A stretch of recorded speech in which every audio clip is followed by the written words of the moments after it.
Assalamualaikum warahmatullahi wabarakatuh. Ila hadratin Nabil Mustafa Rasulillah sallallahu alaihi wasallam wa ila ikhwanihi minal anbiya wal mursalin wal awliya wasyuhada wasyalikin wal malaikatil muqarrabin, khususan musannif handal kitab Syekh Muhyiddin Ibnu Arabi wa khususan Syekh Nafis wa khususan masyayikh wa khususan laumul Fatihah. A'udzu billahi minasy syaithanir rajim. Bismillahirrahmanirrahim. Alhamdulillahi rabbil alamin arrahmanir rahim maliki yaumiddin. Iyyaka na'budu wa iyyaka nasta'in ihdinas siratal mustaqim siratal ladzina an'amta 'alaihim ghairil maghdubi 'alaihim waladdallin. Amin. Bismillahirrahmanirrahim. Alhamdulillahilladzi 'allamani bi ulumil ulama'ir rasihin wa razaqani bi ulumil ulama'il muwahhidin wal muhaqqiqin wahdini la tariqim mustaqim. Wassalatu wassalamu ala sayyidil wujud wal arwah nabiyyina Muhammad sallallahu alaihi wasallam alladzi khuliqa min dadihi wa min jami'ul asya' wa ala alihi wa sahbihi ajmain, amma ba'du. Subhanaka la ilma lana illa ma 'allamtana innaka antal alimul hakim. La haula wa la quwata illa billahil aliyyil azim. Rabbi shrah li sadri wa yassir li amri wahlul 'uqdatam min lisani yafqahu qawli, amin ya rabbal alamin. Malam ini kita akan melanjutkan kajian kitab Al-Futuhat Al-Makkiyah sebagai induk dari ilmu hakikat, ya. Hampir rujukan-rujukan ulama muhaqqiqin baik di dunia Islam maupun di Nusantara itu tidak bisa lepas dari kitab Al-Futuhat Al-Makkiyah, ya. Ini ibarat kitab induk atau kitab ensiklopedi. Nah, termasuk ulama Nusantara yang mengutip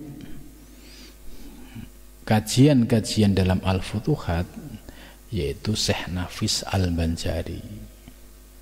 Selain itu juga para ulama-ulama lain, ya, seperti Syekh Hamzah Fansuri, Syekh Sabtuddin Sumatrani, Syekh Author of Asingkili, ya, sampai Syekh Yusuf Al-Makassari. Itu semua ya banyak merujuk kepada ajaran Syekh Muhyiddin Ibnu Arabi.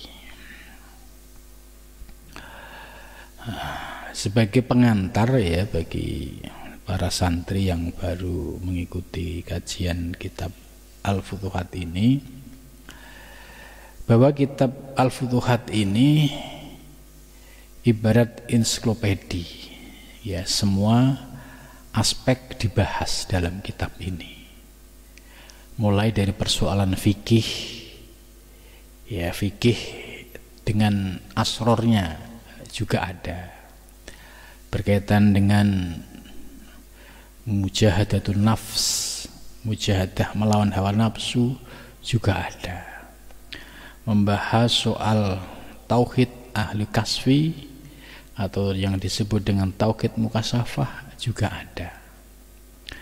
Nah, di antara ajaran-ajaran Ibnu Arabi yang sangat dikenal yaitu ajaran ahlu kasfi. Apa itu ajaran ahlu kasfi? Ajaran ahlu kasfi yaitu ajaran tauhid yang membahas soal alam semesta, kemudian dipandang, dikaji dari sisi hakikatnya, Ya, terus dipandang dengan praktek syuhud dan musyahadah. Nah, maka bagi orang yang bisa mengakses ke sumber primer ya seperti Al-Futuhat, itu akan lebih baik ya dalam mengkaji sebuah ajaran, karena dari sumber primer ini nanti kita akan bisa memiliki pedoman, bisa memiliki guidance ya, bagaimana menurut ajaran Ibnu Arabi yang sesungguhnya, atau apakah ajaran ini oleh pengikutnya itu terjadi penyelewengan gitu. Jadi ini pentingnya kita mengaji langsung ke sumber primernya, sebab faktanya banyak sekali orang-orang yang menyebarkan ajaran hakikat ya, itu melenceng dari aturan-aturan yang diajarkan oleh Syekh Muhyiddin Ibnu Arabi.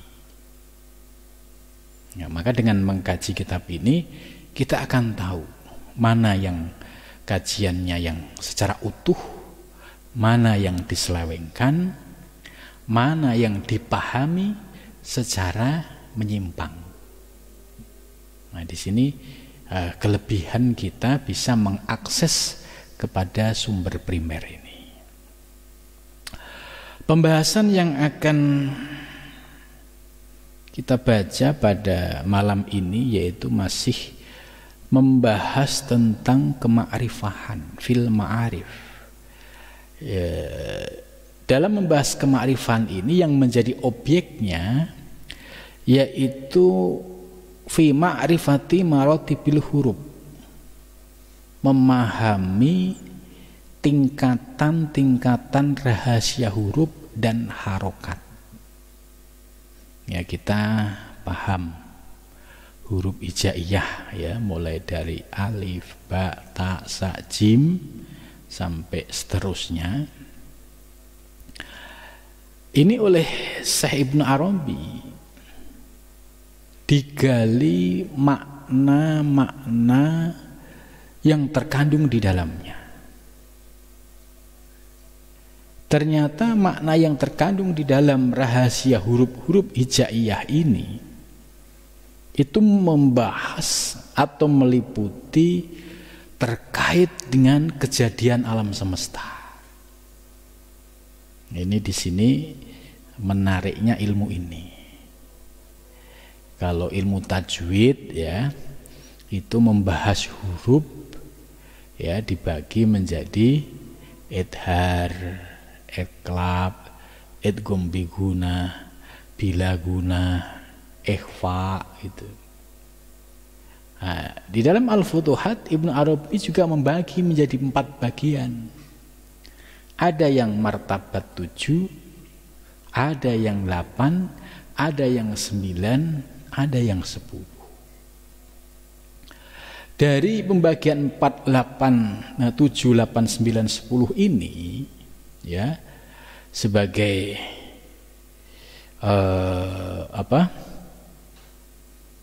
pengembangan,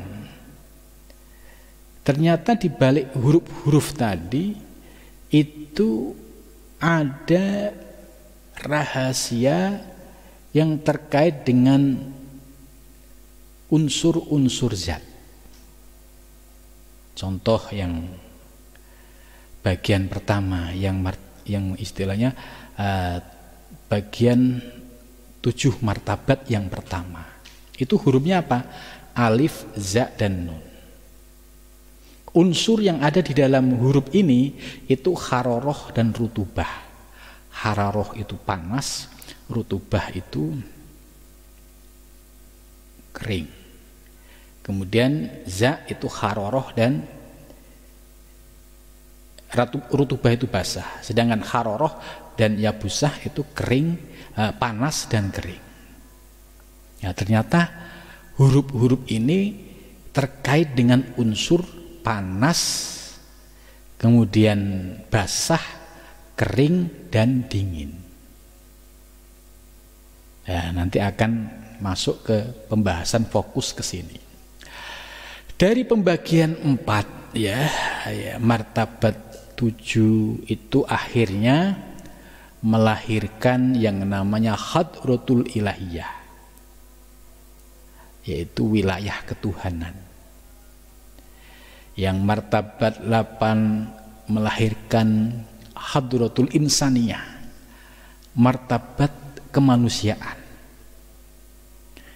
Yang martabat 9 itu terkait dengan martabat alam jin. Ya, kemudian yang keempat ya, yang martabat 10 itu terkait dengan martabat alam malaikat. Jadi huruf-huruf yang hijaiyah itu dibagi menjadi 4 bagian, kemudian mengerucut yang alif, za, dan lam menjadi hadratul ilahiyah, yaitu alam martabat ketuhanan. Nun, shod, dan dod ini membentuk alam insaniyah, yaitu manusia. Kemudian ain, gin, sin, shin itu membentuk yaitu alam jin. Kemudian yang selainnya itu membentuk alam malaikat. Dari pembagian 4 alam inilah kemudian dalam pembahasan sebelumnya Syekh Ibnu Arabi membagi menjadi 3, yaitu alam syahadah. Alam syahadah itu alam yang nyata, yang physically ya, yang seperti alam semesta ini alam syahadah. Kemudian ada alam jabarut, kemudian ada alam malakut. Ya, alam malakut itu alam malaikat, dimensinya metafisik. Kemudian alam jabarut itu alam wilayah ketuhanan. Jadi dari 4, hadratul ilahiyah, hadratul insaniyah, alam jin, dan alam malaikat, ini akhirnya mengerucut menjadi 3, yaitu alam syahadah ya, itu isinya adalah alam insaniyah. Alam malakut isinya itu adalah jin, alam jin dan alam malaikat. Kemudian alam jabarut isinya adalah hadratul ilahiyah. Nah, itu pemetaan sampai sedetil itu. Nah, ini istimewanya ya ilmunya Ibnu Arabi. Nah, kemudian pada minggu yang lalu Ibnu Arabi ya sampai membahas ya berkaitan dengan unsur-unsur campuran antara unsur haroroh dan rutubah. Haroroh itu unsur yang panas ya, rutubah itu basah.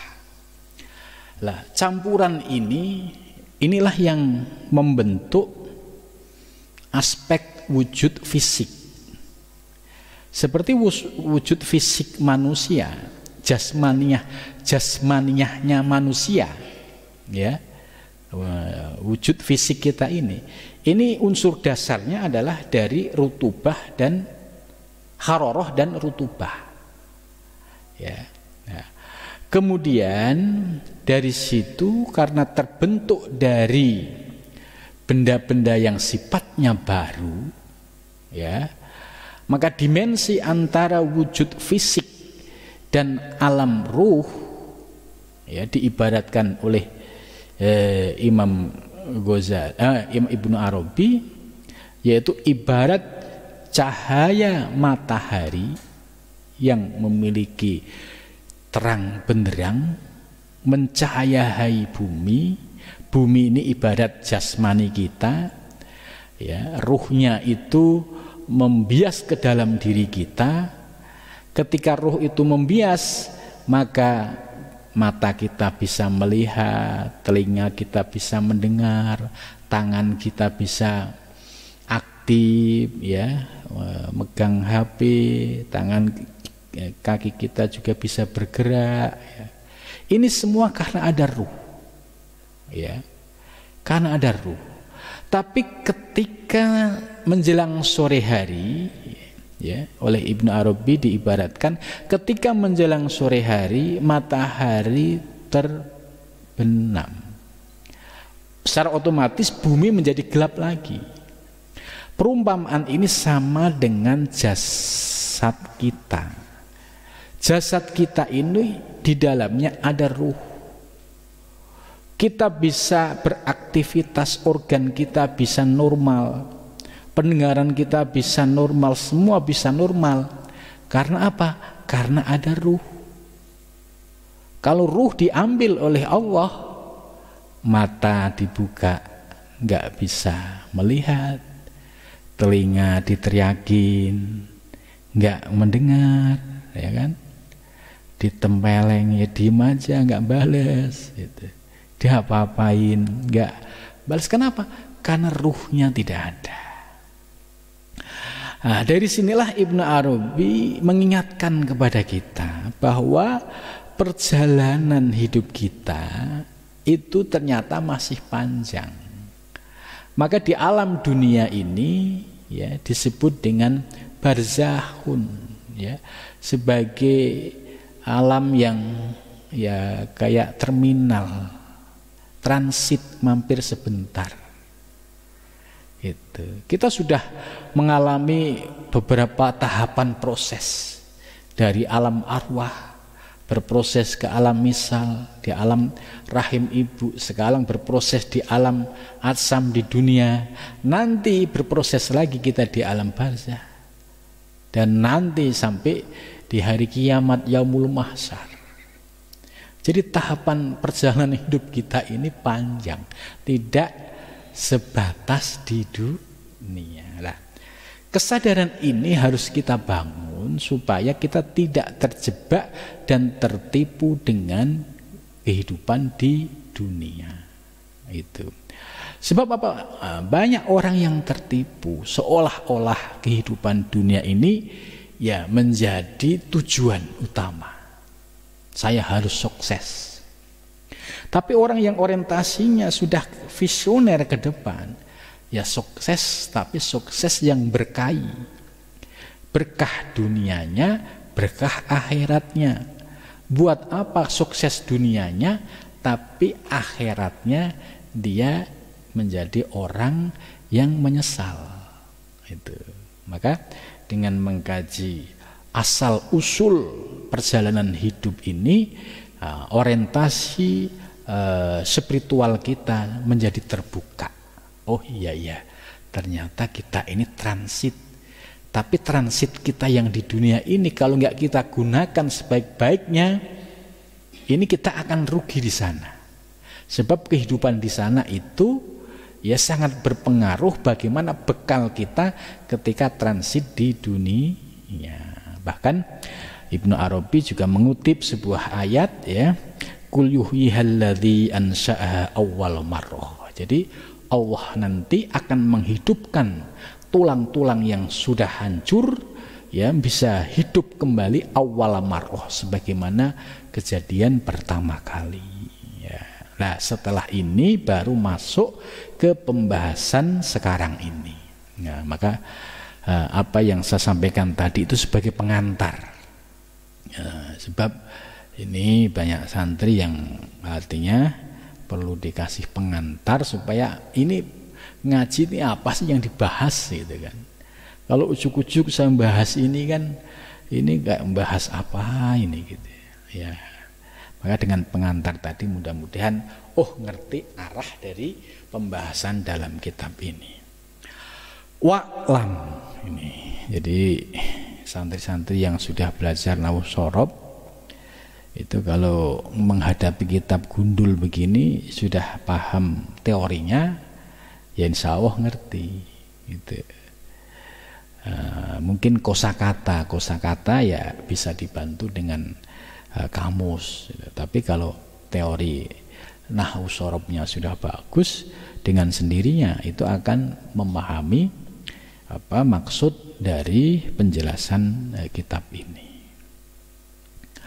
Wa'lam, dan ketahuilah ya, anna fi imtizazi hadhil usul ya, sesungguhnya di dalam percampuran ini ya, beberapa unsur dasar ya, hadhil usul itu unsur dasar ya. Ajaibun, banyak sekali ajaibnya, banyak sekali hal-hal yang membuat kagum. Jadi tadi Syekh Ibnu Arabi menyampaikan unsur dasar ya dari huruf-huruf tadi kan membentuk haroroh panas, rutubah basah, burudah dingin, kemudian yabusah itu kering. Dari unsur dasar ini kalau dicampur itu akan menimbulkan ajaib. Ajaib itu ya sesuatu yang sangat mengagumkan. Contoh misalkan begini, ya ini logika supaya kita bisa mudah memahami. Orang bikin bakwan ya, campurannya bahannya ada tepung, kemudian ada unsur-unsur pelengkapnya, terus ada garamnya, nah, terus digoreng pakai minyak. Ketika unsur-unsur ini misalkan ya, ada yang kelebihan garam saja gitu ya, masukinya enggak kontrol, asal dimasukin aja, maka dampaknya apa? Ketika sudah digoreng selesai mateng, rasanya gimana? Rasanya asin gitu kan. Kemudian yang satu lagi lupa ngasih garam gitu ya, setelah dimakan wah nggak ada rasanya gitu kan.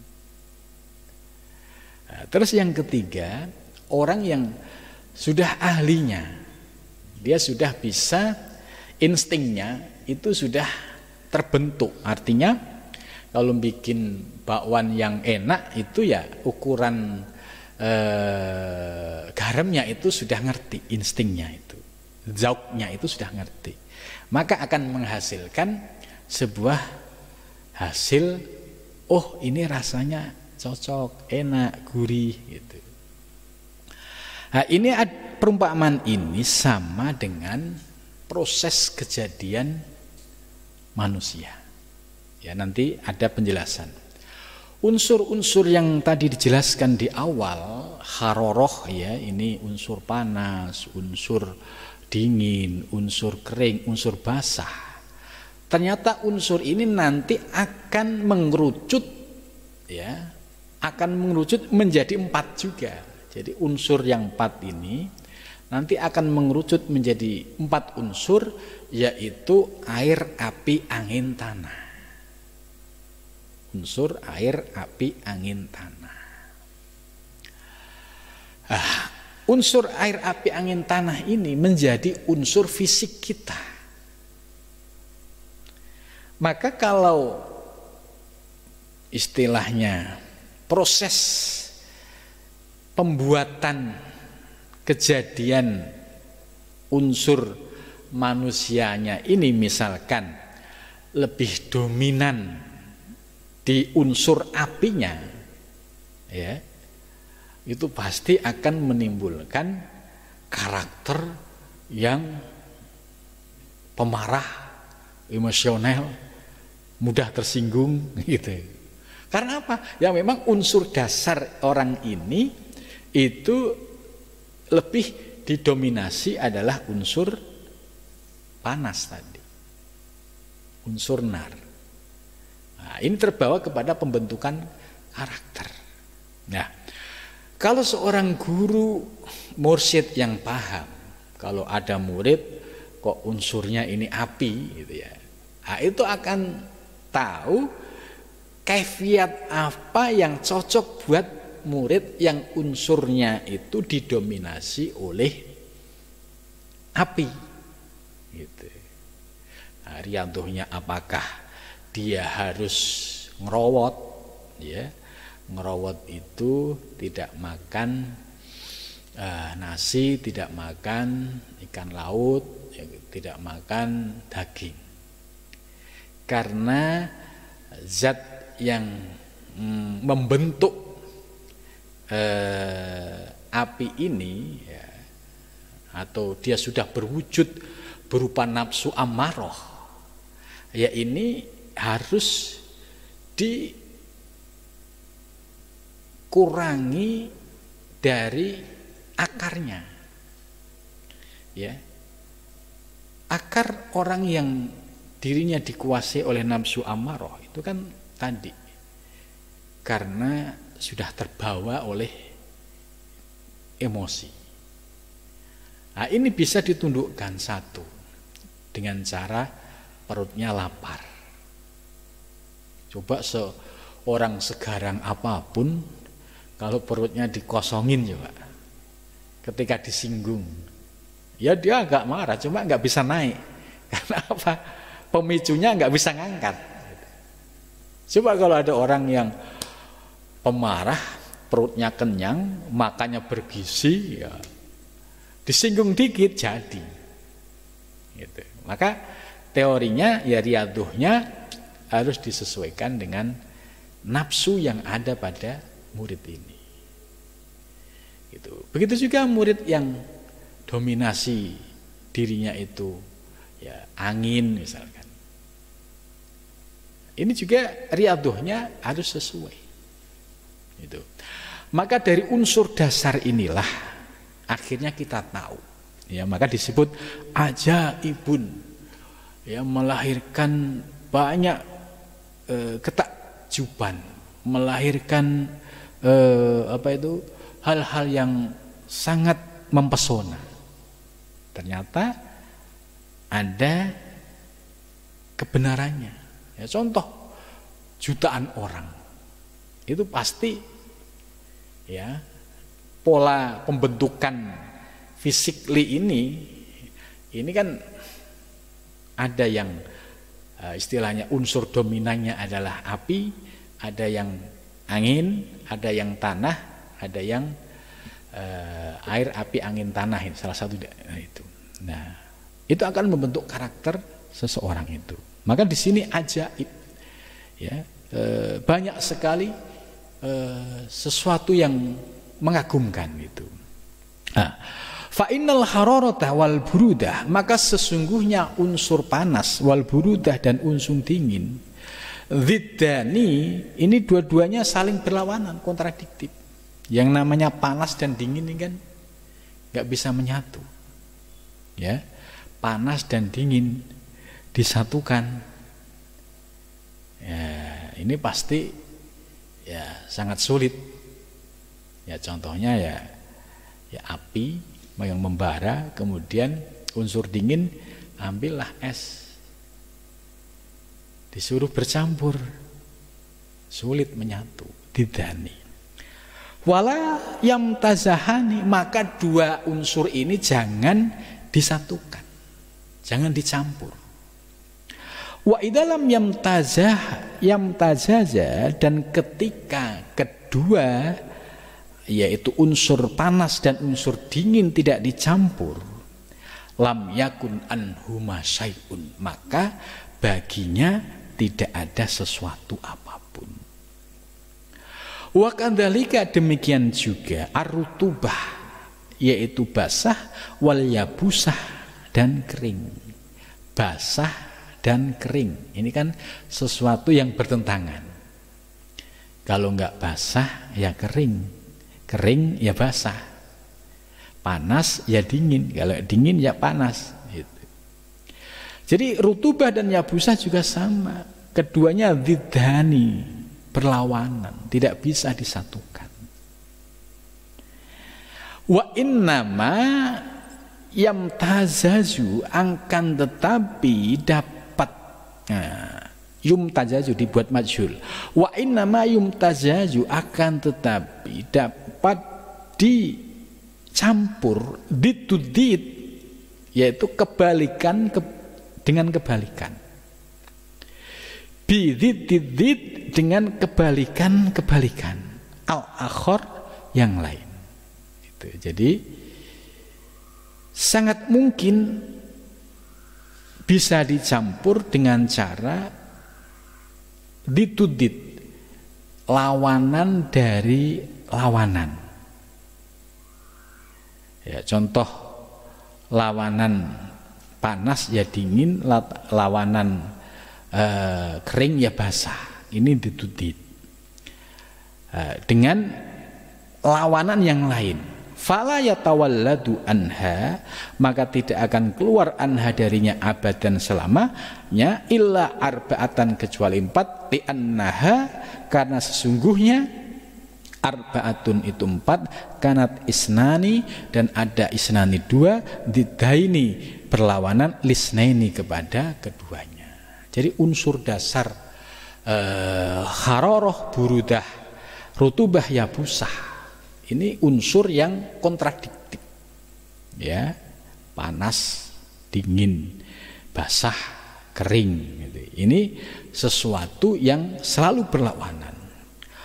Falau lam takun, maka jikalau tidak ada ala hadza atas ini, lakan atarkib niscaya ada apa atarkib susunan minha darinya aksar lebih banyak mimma dari sesuatu tihi yang diberikannya hako ikuha hakikatnya.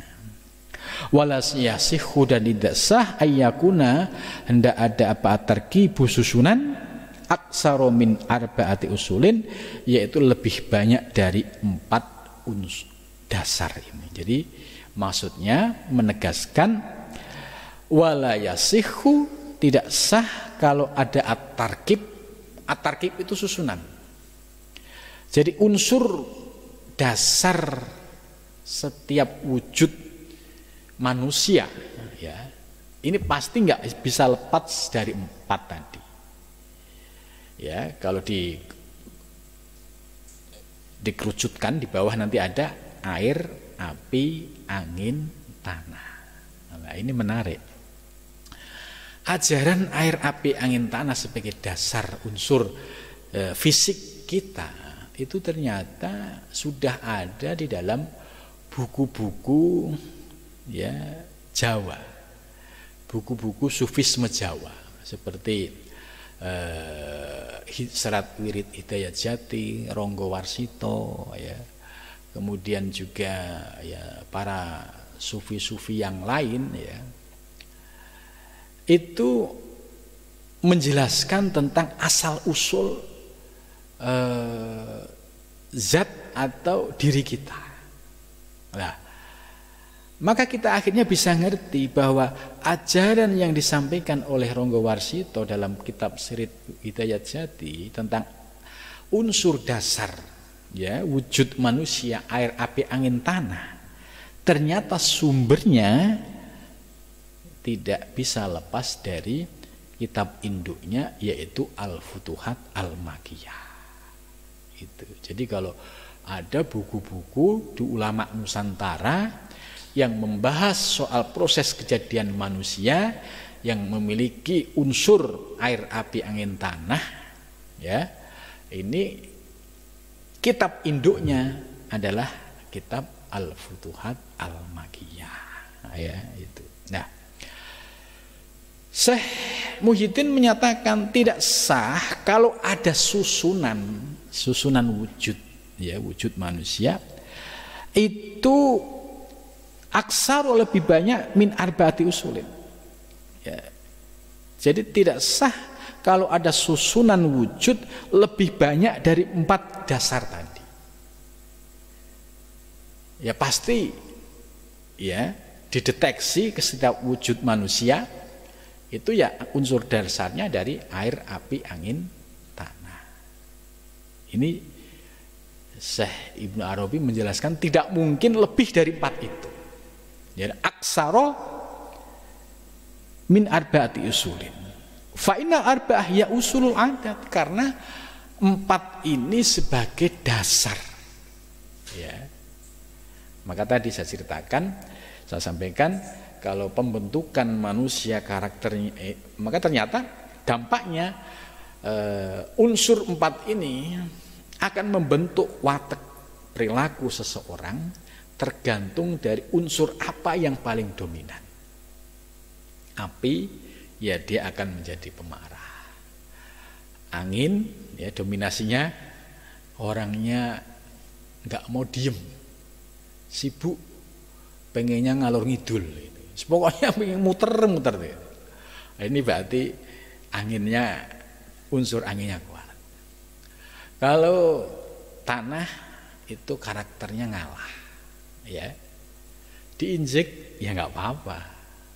Orang Jawa itu ya kebanyakan Jawa bagian selatan itu unsurnya banyak tanah, ya, karena selalu mengalah. Diinjek kakinya itu nggak langsung nempeleng gitu ya. Nyun sewu itu mohon maaf. Kalau bahasa Jawa minta 1000, maksudnya mohon maaf kaki saya keinjek gitu. Coba kalau orang yang tinggalnya di pinggiran pantai atau laut, ya, atau suaranya orang-orang yang suaranya keras-keras itu, diinjek tempeleng dulu. Ini gitu. Lihat nggak ini gitu kan. Nah, jadi orang yang unsurnya itu tanah itu lebih banyak mengalah. Jadi mereka bisa ya mengalah, didolimi bisa nerimo, bisa ngalah, ya, di fitnah bisa ngalah, dicaci maki bisa ngalah, karena dia sudah berproses ya pada tahapan nafsunya itu sudah tanah. Kalau nafsunya masih api, dihina, dicari itu, gitu kan. Kamu hina saya ya, gitu. Golok bisa keluar. Itu artinya api sama api, gitu. Tapi kalau yang karakternya sudah tanah tadi, difitnah, ya paling senyum, dicaci, ya nggak apa-apa, katain macam-macam, bisa nerima dan nggak sakit hati. Ini karena sudah dalam posisi yaitu tanah. Nah, yang istimewa ya unsur air. Ya, unsur air itu ya selalu bisa memberikan kesejukan. Ya ibarat siapapun yang datang ya kepada unsur air itu selalu merasa nyaman, merasa ya namanya dekat air kan, yang haus bisa menjadi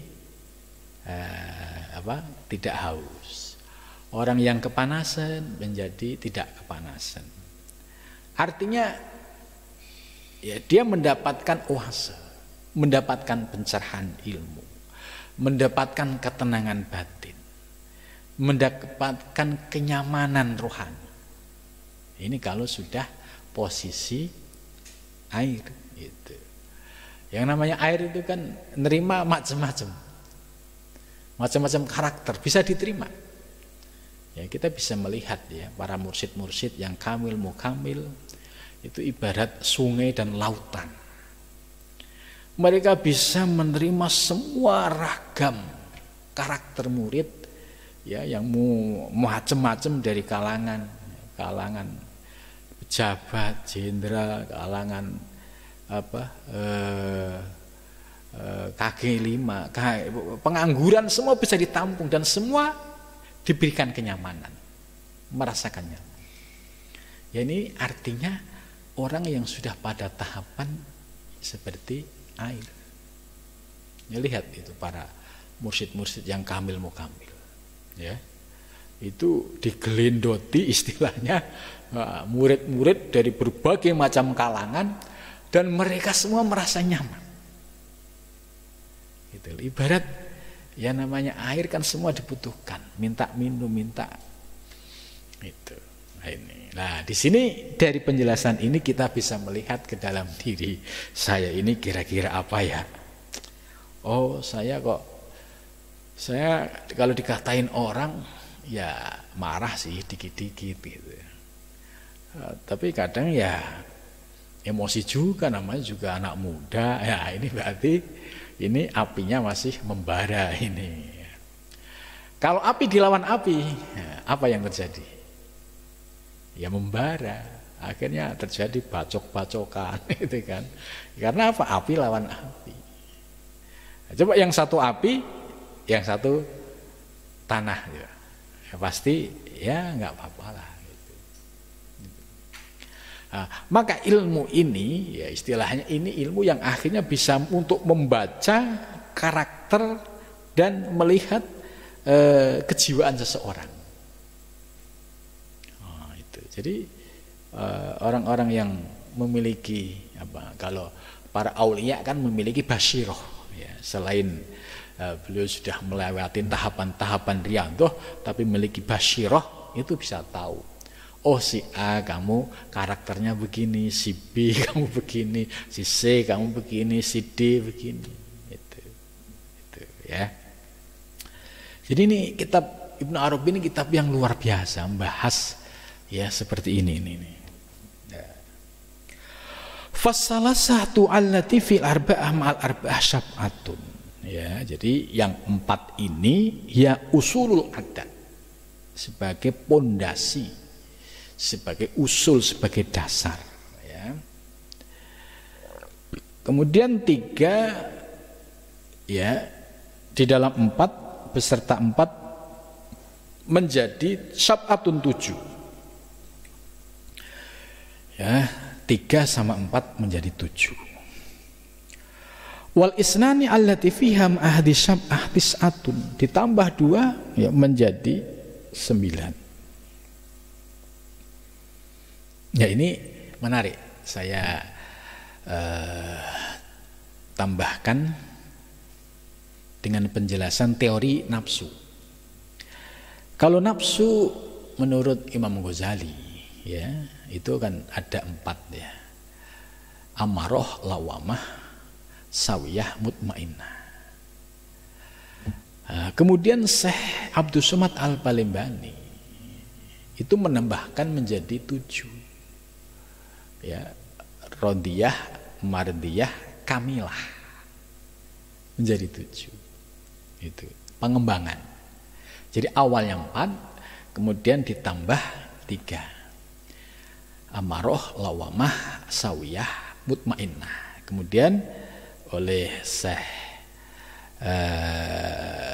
Abdus Somad ditambah 3. Rodiyah, mardiyah, kamilah. Itu. Ini hampir sama dengan teorinya Ibnu Arabi. Terus ada juga yang menambah 9. Nah itu. Ya. Wal wahid alladzi fi al-bar'ah ma'haditis asyaratun. Ada juga yang nambah 1 menjadi 10. Wa rakaba masita ba'da hadza. Maksudnya terus berproses ya. Artinya dari 4 itu berevolusi ya. Dari 4 berevolusi menjadi 7, menjadi 9, menjadi 10, dan terus warokib masih tabak dahada.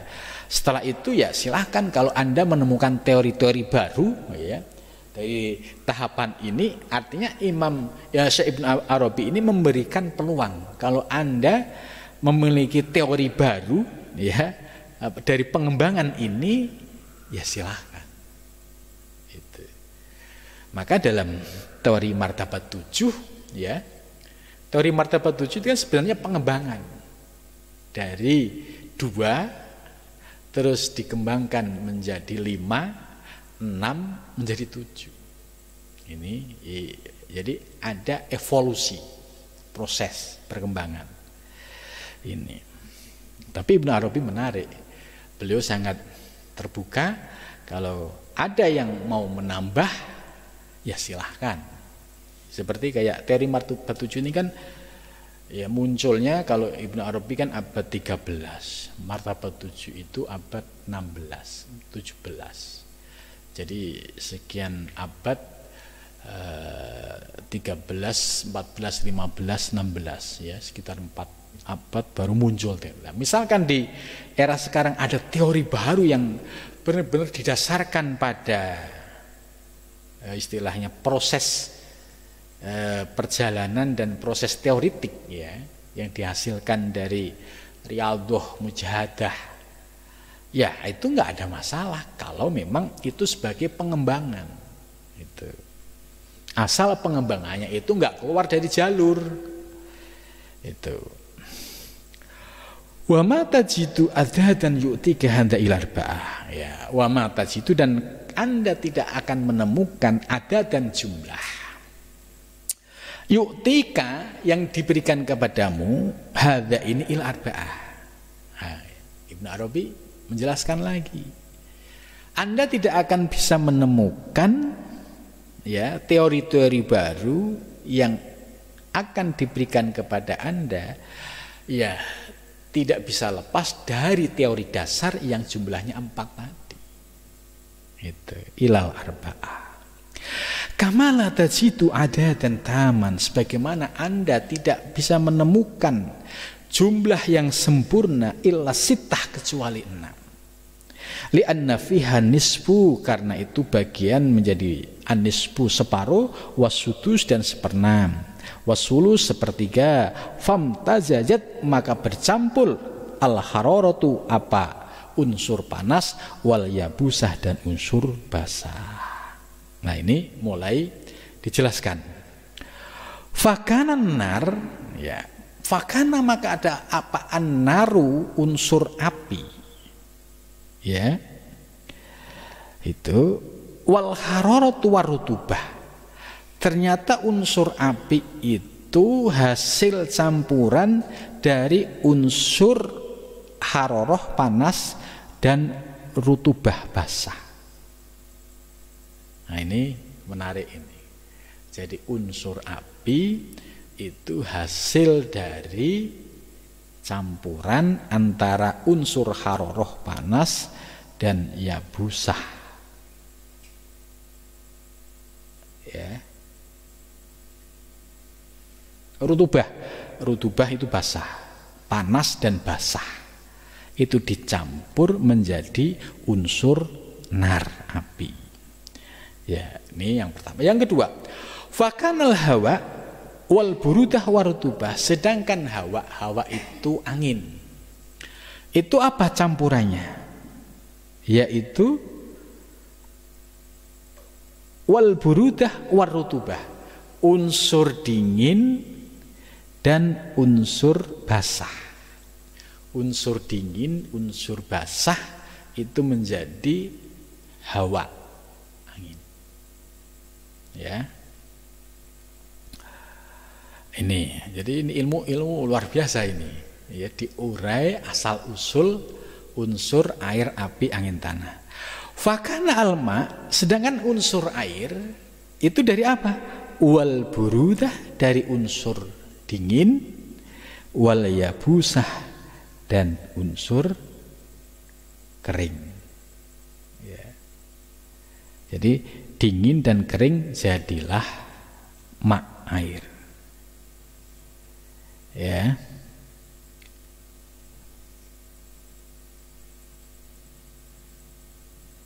Fakana turab, dan ada apa turab? Ya, dan yang terakhir itu adalah turab, yaitu tanah itu. Jadi famtazat khallah walasah fakanan nar. Ini perlu dikoreksi. Ini dalam kitab ini komanya yang, maaf saya koreksi agak kurang pas.